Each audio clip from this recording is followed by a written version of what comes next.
One down, 4 to go. Yeah. I sound like Triple H with the at the end of every damn word. Because I'm the game in the middle of the ring. And I got a $2 slut for a wife. Man, I'm so happy. I'm so happy. Y'all want to know I'm so happy? I'm so happy because the Super Bowl is over with. That was the most... I know y'all want me to say boring. But what else was it supposed to be? Was it supposed to be a blowout? It would have been boring. If your team is not in there, of course it's going to be boring. Of course you're not going to like it. Of course you're not going to agree with it. Was it supposed to be a high-scoring game? Was it supposed to be, well, hell, it was the lowest scoring game in Super Bowl history. I mean, it was I guess it was entertaining defensive-wise because defense played the whole game. Once again, congratulations. It's going to leave a bad taste in my mouth when I say this. But congratulations to the New England Patriots for winning another Super Bowl, 6 Super Bowl rings for Tom Brady.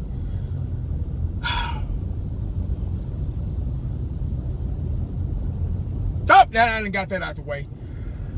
I feel sorry for the LA Rams. They had no answers. They had no clue what to do. Watching that game let me further know how inexperienced McVay is. We gave all his props. Even me, even my dumb ass said, McVay is a good coach. He revamped Goff's career. What the hell was Goff last? Did he even play? Did Gurley even play? Like, it was more than meets the eye to this Gurley stuff, man. He must have been hurt or something. I don't know. But somebody needs to be fired on that damn side. That was piss poor last night, man. I'm serious. They didn't even show up. The New England Patriots had their number last night. They held the high-powered, unstoppable, the new 2.0 greatest show on turf to 3 points. That lets you know how bad the Cowboys are, too. Because the LA Rams, we made them look like the 85 Bears or something. Shit.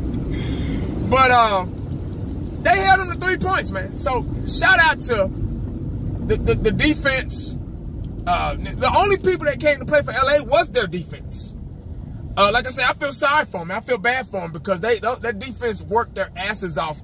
And I told you, if you keep the defense on the field the whole fucking game, which the Rams defense was, they're going to get tired. Eventually, they're going to burn out. And that's what happened. They couldn't stop them no more. Edelman ate them alive. Now, I listened to the Talking Heads today, and it was, they got to make up something to talk about. They got to hate somewhere. I'm just glad it wasn't the Cowboys for a change. Now somebody else gets the damn hate. They hated on the New England. They all picked the Rams. See, they mad because they all picked the Rams. And the Rams went there and got their asses kicked. So, they talked about, well, did Edelman deserve MVP of last night's game? The NFL is going to give the MVP to whoever they want to. I mean, the defense did good. The coaching staff really did. If coaches could get MVP of the game, they deserve it. You know, Belichick or whoever the defensive coordinator was, whoever the offensive coordinator was, the coaching staff deserves MVP of that game, not just one player. Edelman was an unstoppable force. I guess they looked at you know, his heat, but he had 141. I don't know if he had a touchdown or not. I think he might have. I don't know. I don't remember. I really don't care. But Edelman had, you know, 141, 144, something like that. He was just hot and he was consistent. He was Brady's go-to guy. He just was. And I say this over and over and over. The reason why the New England Patriots are so successful is because of the simple fact of they attack the weakest part of the field. And if you know football, you should know what that is. And I don't need a damn film session to show y'all this. They attack the weakest part of the field. They attack the flats in the middle. Let's see. let's put 2 and 2 together. Who's the defensive guys in the flats? Let's see. You would think, cornerback. No. Outside cornerback, they're worried about the receivers. So they're in cover. They're in man, cover 2 or cover 4. So they're pretty much kind of deep. The flats in the middle of the field responsibility is the outside linebackers and the safeties. Outside linebackers and safeties can't cover a damn pillar if you gave them a pillowcase. Or slot receivers can't cover that well either. That's why they're slot receivers. So they attack the weakest part of the field, and that's in the flats, anywhere from the hash mark to the sideline. If you guys don't know what the flats are, all you geniuses that know everything about football should know where the flats are. In the middle of the field, every damn catch element, he would fake to the inside and boom, go right back out to the flats.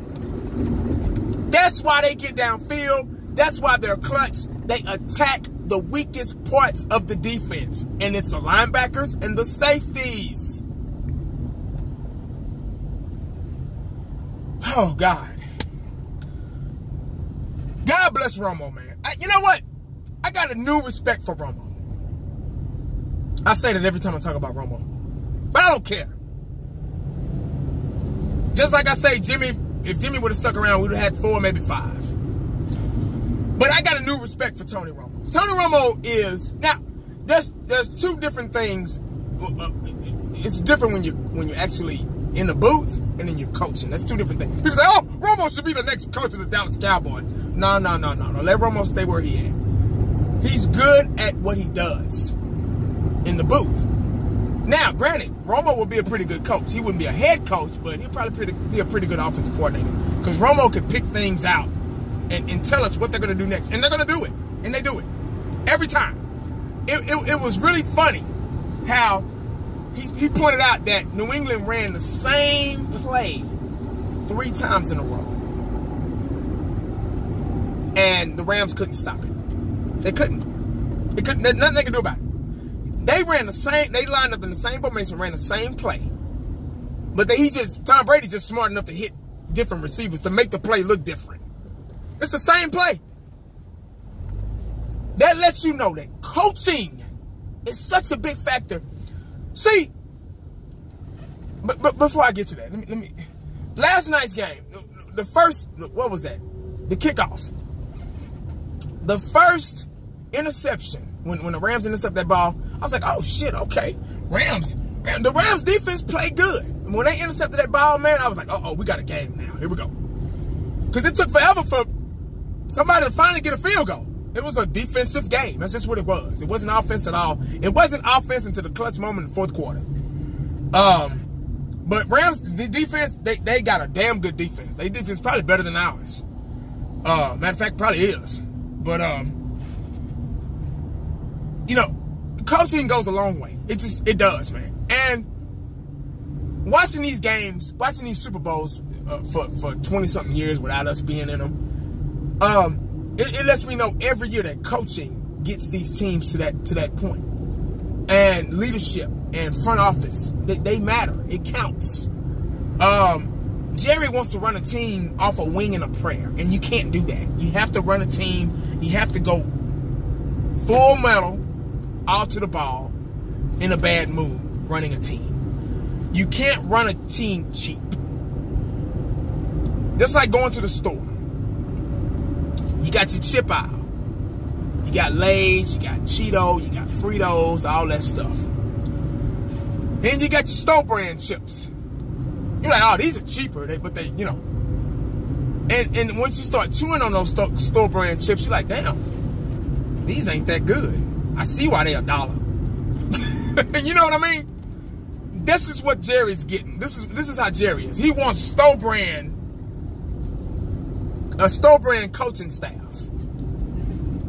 with all these big time players that we got. But he wants a store brand leadership. That's why we haven't been winning. That's why we can't win. We will never win with store brand product.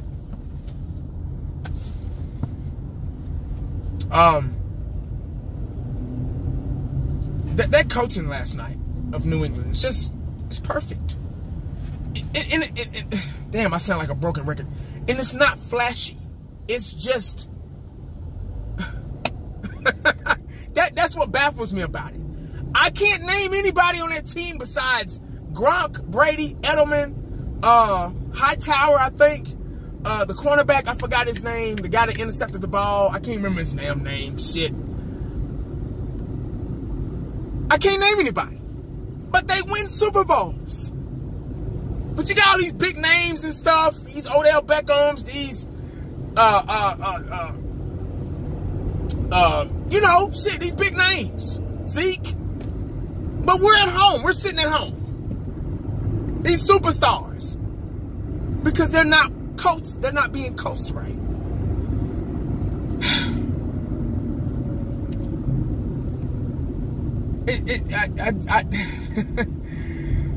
I'm not going to get back into that because I'll go back into the Cowboys and all that stuff. But I can't help it because it's sad. It's so sad. But yeah, yesterday's game, it was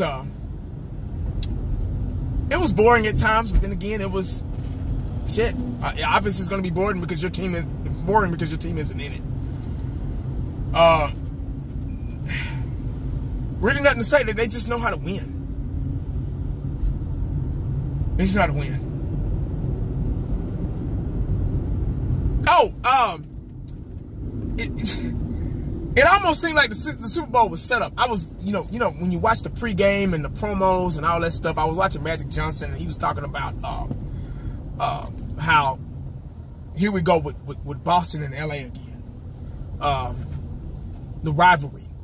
The Celtics and the Lakers back in the 80s. You got the Boston Red Sox and the LA Dodgers last year in the World Series. Then now you got LA Rams and the New England Patriots, which is in Boston. And you're like, huh. It makes you go, You know, things that make you go, wow. It almost kind of gave them away. Like the NFL set it up to be that way. Just because, you know, I may be wrong or overreacting or just talking out my ass, but y'all think about that one. Go, make sure you put the finger right here when you think about it. Go, But that watching that game last night let me know that the Rams shouldn't have been there. That's karma. Shit. When they say God don't like ugly, there you go right there. That was a perfect example because that damn penalty, that no call, your asses shouldn't even been in there. So that's what you get. You got your asses handed to you. You only scored 3 points in the Super Bowl. You couldn't even get in field goal range. You couldn't even get in the red zone. So that's karma, man. I'm sorry. It just is. Really nothing else to say about it, man. I mean, it was just, it was what it was. What you saw is what you got. New England just know how to win. They know how to attack. That's the key word for New England. Forget they know how to win. They know how to attack. They attack you on both sides of the ball. The defense didn't give Goff a chance. He got sacked so many damn times. The one play that they could have kept him in the game, it should have been a touchdown in the back of the end zone. But Goff put too much on it. And the receiver had to wait on it. I think Cooper, he had to wait on it. I think it was Cooper. He had to wait on it. And so it gave old boy a chance to come down and bat it out the air. Made a good defensive play on it. That was their only chance. It could have been 10-3 right there. And they could have changed the trajectory of the game.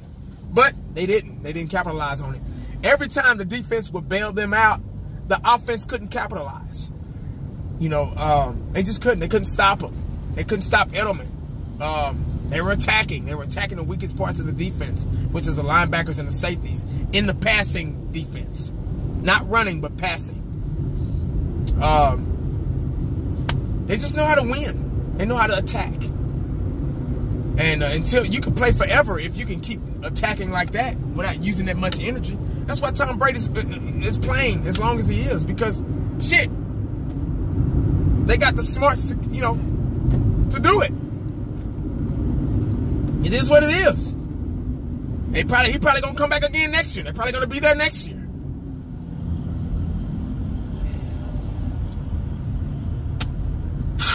Cowboys, man. Wow. We got a long way to go. Oh, we got a long way to go. Then it is officially the end of the season, so we got some shit coming up in March. Franchise tag. I think that's, I'm sorry, I couldn't think of that shit to save my life. The franchise tag thing is in March. It determines if you're going to put your guy on there or whatever, whoever, whatever. April, I think, is the combine and the draft and stuff like that. So that's something to look forward to. That's right around the corner here. February is a quick month, short month. But the NFL itself, back to the, I mean, not the NFL, the Super Bowl. Back to the Super Bowl, this is what I left out. I want to give shouts out to the city of Atlanta for hosting a good, they can host the Super Bowl. Now, that's one thing Atlanta can do. They're the new entertainment capital, right behind Los Angeles and Florida. They did a wonderful job. The halftime show was kind of boo-boo, but as far as the hosting, the national anthem, the America song, Martin Luther King, the whole promo on that, his daughter coming out and you know, assisting with the coin toss and stuff like that, and representing, and then Walter Payton and all that, Walter Payton Award and all that stuff was beautiful, man. And just being in the same presence of Martin Luther King's daughter, I would have loved it. I probably would have got teary-eyed. That's shit you read about and learn about in school. That's history that you're looking at. You're looking at Martin Luther King's daughter straight in the face. I love that, man. That was cool, man. That was awesome. I would have hugged her and probably kneeled down in front of her and all that shit, man. But much respect on that, man. But that's all I got, man. Super Bowl, y'all know what time it was. We knew we was going to win that game. Tom Brady, they're just great. They're just good, too. I got to give it to you. Got to give it props. Make sure you stay cowboyed up and prayed up, because you never know what the day's going to bring. Holla back at your boy. I'm out.